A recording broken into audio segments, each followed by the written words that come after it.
جب شب معراج کی بات ہوتی ہے، ظاہر ایک معجزہ، بارز معجزہ جو قرآن مجید میں اس کا ذکر آیا، تو براق کے اوپر بیٹھ کے رسول خدا صلی اللہ علیہ وسلم نے سفر کیا، اور جب سدرۃ المنتہا کا ذکر آتا ہے تو حدیث میں ذکر ہے کہ جبرائیل رک گئے اور کہا کہ اس سے آگے میں نہیں جاؤں گا۔ تو کیا وجہ تھی؟ کیا جبرائیل یا ملائکہ کو اس مقام پہ جانا منع تھا، یا کوئی خاص ایسی جگہ تھی جہاں پہ ورحمۃ اللہ وبرکاتہ؟ رسول اللہ صلی اللہ علیہ وآلہ وسلم کو سدرۃ المنتہا سے آگے کیوں نہیں جانے دیا؟ اور بھی کافی سوال جواب ہوئے ہیں اس ویڈیو میں۔ نبی صلی اللہ علیہ وسلم کو شب معراج کی رات جنت اور جہنم میں کیا دکھایا گیا تھا؟ تو یہ کافی ساری چیزیں جو ہیں ان سے کوشچن آنسر ہوا ہے، اور اس کے بارے میں علی مرزا نے کافی چیزیں بتائی ہیں، اور اللہ سے یہی دعا کرتے ہیں کہ اللہ ہم سب کو بھی آپ صلی اللہ علیہ وسلم کی امتی بنا کر آپ نے بہت احسان کیا ہے، اور جتنا بھی آپ کا شکر ادا کرے وہ کم ہے۔ اللہ ہم سب کو جنت الفردوس میں اعلیٰ مقام نصیب فرمائے، آمین ثم آمین۔ سدرۃ المنتہا کا مطلب یہ ہے، یہ انتہائی مقام ہے، منتہا ہے، اس کے بعد مخلوق آگے نہیں جا سکتی۔ ہمارے پاس ذخیرے احادیث میں کوئی ایسی حدیث موجود نہیں ہے جس میں کوئی یہ ثابت کر سکے کہ رسول اللہ صلی اللہ علیہ وآلہ وسلم سدرۃ المنتہا سے آگے گئے ہیں۔ نبی الاسلام کی معراج کا بھی آخری مقام یہی تھا۔ بخاری میں اتنا ملتا ہے کہ میں نے کلموں کے چلنے کی آواز سنی سدرۃ المنتہا کے اوپر۔ رسول اللہ کی جو اللہ تعالیٰ سے ملاقات ہوئی ہے جیسا کہ اس کی شان کے لائق ہے، اس میں دیدار شامل نہیں ہے، وہ الگ سے ایک ٹاپک ہے۔ ملاقات وہ بھی اینڈ پوائنٹ جو ہے سدرۃ المنتہا ہے۔ اچھا، اب اکثر لوگ یہ بھی پوچھتے ہیں کہ پھر یہ اس سفر کا مقصد کیا تھا؟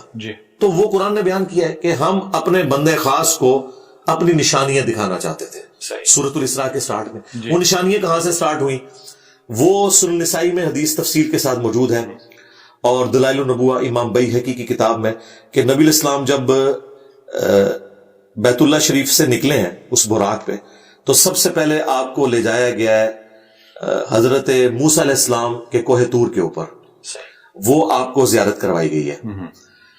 اس کے بعد نبی الاسلام کو، بلکہ اس سے بھی پہلے آپ کو مدینہ شریف دکھایا گیا اور کہا گیا یہ طیبہ ہے، یہ نبی الاسلام کا ہجرت کے بعد مسکن بنے گا۔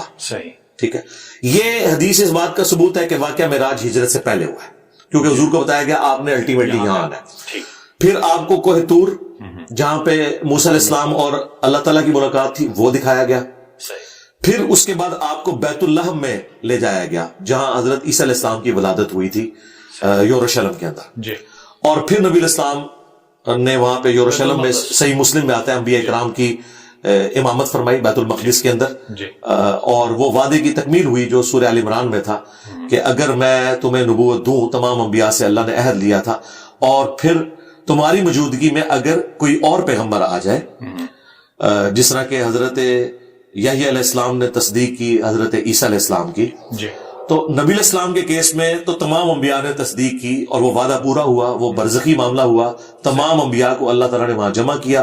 صحیح مسلم میں کہ نبی علیہ السلام نے ان کی امامت کی اور حضرت جبرائیل نے آپ کو آگے کیا۔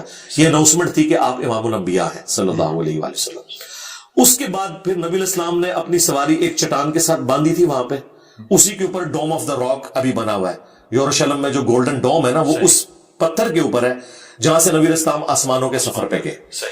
آسمانوں کے سفر میں آپ نے ساتوں آسمان، پہلے آسمان کے اوپر آدم علیہ السلام سے ملاقات ہوئی، بخاری مسلم میں آتا ہے، دوسرے آسمان پہ حضرت عیسیٰ اور یحییٰ کے ساتھ، تیسرے آسمان کے اوپر یوسف علیہ السلام کے ساتھ ملاقات ہوئی، اور چوتھے کے اوپر ادریس علیہ السلام، پانچویں پہ ہارون علیہ السلام، چھٹے پہ موسیٰ علیہ السلام، اور ساتویں پر جد امجد سیدنا ابراہیم علیہ السلام سے ملاقات ہوئی۔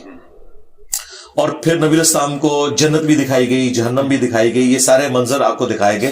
آپ کے ایمان کو اس ایپیکس کے اوپر لے کے جانا تھا، اور آپ کا جو الٹیمیٹ جو مقام تھا نا، وہ تھا سدرۃ المنتہا۔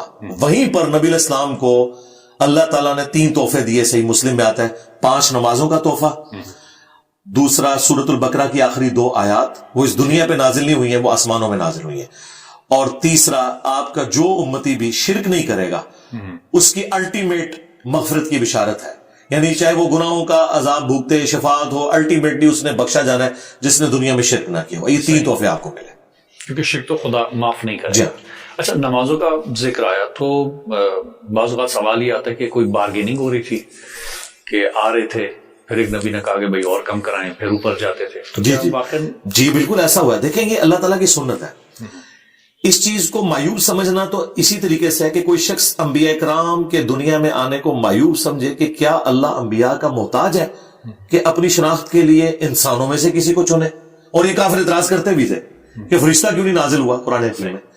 تو اللہ تعالیٰ فرمایا یہ میں ڈیسائیڈ کروں گا نا کہ میں نے اپنے تک پہنچنے کا وسیلہ توسل انبیاء کو بنایا ہے، جو انبیاء کی پیروی کریں گے وہ میرے تک پہنچیں گے، اور جو انبیاء کرام کی پیروی نہیں کریں گے، خواہ وہ اپنے آپ کو جتنا مرضی نیک سمجھیں، جو مرضی اچھے اعمال کریں، اللہ کے حضور وہ زیرو سے ملٹی پلائیں گے جب تک وہ انبیاء کا پیٹرن اڈاپٹ نہیں کرتے۔ یہ بارگیننگ والا جو معاملہ ہے یہ بخاری مسلم دونوں میں رپورٹ ہوا ہے۔ موسیٰ علیہ السلام کے پاس جب نبی علیہ السلام آئے تو انہوں نے کہا کہ حضرت یہ 50 نمازیں تو بہت زیادہ ہیں، مجھے ایکسپیرینس ہے یہ لوگ نہیں پڑھ سکیں گے، ٹھیک ہے آپ کم کروائیں۔ اور پھر یوں 5 کر کے کم ہوئی اور الٹیمیٹلی 5 رہ گئی۔ موسیٰ علیہ السلام اس پہ بھی راضی نہیں تھے، انہوں نے کہا آپ پھر واپس جائیں، یہ بھی زیادہ ہے۔ انہوں نے کہا نہیں مجھے حیا آتی ہے۔ اس کے بعد امت کو حیا نہیں آتی، 5 چھوڑ دیتے ہیں، اور اس کو انہوں نے اتنا اپنے لیے ایک آزمائش سمجھ لیا ہے کہ 5 نمازیں جو ہے نا ہمارے لیے بہت زیادہ ہیں۔ تو پھر بخاری مسلم کے الفاظ ہے، اللہ تعالیٰ نے فرمایا کہ پھر ہمارا قول بھی نہیں بدلے گا، نمازیں 5 ہوں گی لیکن ایک نیکی 10 کے برابر ہے جو قرآن میں آیا سورۃ الانعام کے اندر، یہ پڑھیں گے 5 ثواب 50 کا ہوگا۔ یعنی اللہ کا قول بھی اپنی جگہ موجود ہے۔ نبی علیہ السلام کو جو اللہ تعالیٰ نے نوازش فرمائی اور نوازش آپ کے ذریعے پوری امت کے اوپر ہوئی، تو موسیٰ علیہ السلام کے بھی ہم شکر گزار ہیں۔ شکریہ موسیٰ علیہ السلام۔ صحیح چلیں۔ اچھا، اب یہ جو مناظر دکھائے گئے ظاہر ہے کوئی حکمت تھی، لیکن کیا کوئی مناظر کے بارے میں کچھ بیان ہوا ہے کہ جنت کے کون سے مناظر دکھائے گئے، کیا چیز دکھائی گئی، اور جہنم کے کون کون سے مناظر رسول پاک صلی اللہ علیہ وسلم کو دکھائے گئے؟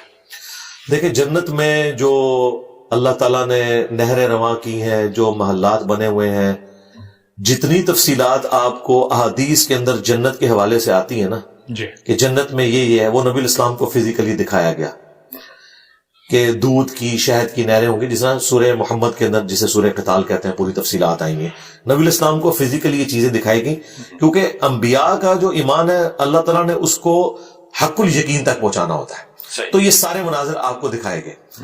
جنتی جنت میں پہنچ چکے ہیں، وہ سب کچھ آپ کو ٹائم میں ٹریول کروا کے پہلے سے دکھا دیا گیا۔ ظاہر ہے ابھی تو نہیں لوگ پہنچے ہوئے، وہ اللہ تعالیٰ نے مستقبل دکھایا پہلے۔ اسی طریقے سے جہنمی جہنم میں پہنچ چکے ہیں، وہ منظر بھی دکھایا۔ نبی علیہ السلام کو جہنم میں جو مختلف لوگوں کے عذابات ہیں، بدکاری کرنے والوں کے، چغلی کھانے والوں کے، غیبت کرنے والوں کے، یہ سارے کے سارے عذابات کی تفصیلات دکھائی گی۔ اور یہ وہ چیزیں جن کا بہت سا پورشن خواب میں بھی آپ کو دکھایا گیا، جو کہتے ہیں نا خواب کے اندر معراج ہوئی ہیں، خواب میں نبی علیہ السلام کو کئی ایک گناہوں کے عذابات جو جہنم میں ہونے والے تھے وہ دکھائے گئے۔ وہ تو کافی زیادہ تفصیلات ہیں، وہ جسے شوق ہے وہ مشکات المصابیح جو ہم نے یہاں رکھی ہوئی ہے، اس میں معراج کا ایک پورا چیپٹر ہے جی، اس میں بخاری مسلم کے حوالے سے موجود ہے، اور پھر جنت اور جہنم کا بھی جو چیپٹر ہے اس میں بھی اس حوالے سے موجود ہے، نبی علیہ السلام کو جو کچھ دکھایا گیا۔ بیسیکلی اس پورے ٹرپ کا مقصد نبی علیہ السلام کے ایمان کو ایپیکس تک پہنچانا تھا۔ وَوَجَدَكَ ضَالًّا فَهَدَىٰ، ہم نے آپ کو اپنی محبت میں خود رفتہ پایا تو ہدایت کے اعلیٰ ترین مرتبے پر پہنچا دیا، اور یہ اعلیٰ ترین مرتبہ تھا جو نبی علیہ السلام کو اللہ تعالیٰ نے شب معراج اپنی قدرت کی نشانیاں دکھائیں، اور سب سے بڑھ کر جو اللہ کی اپنے پیغمبر کے ساتھ ملاقات ہوئی ہے،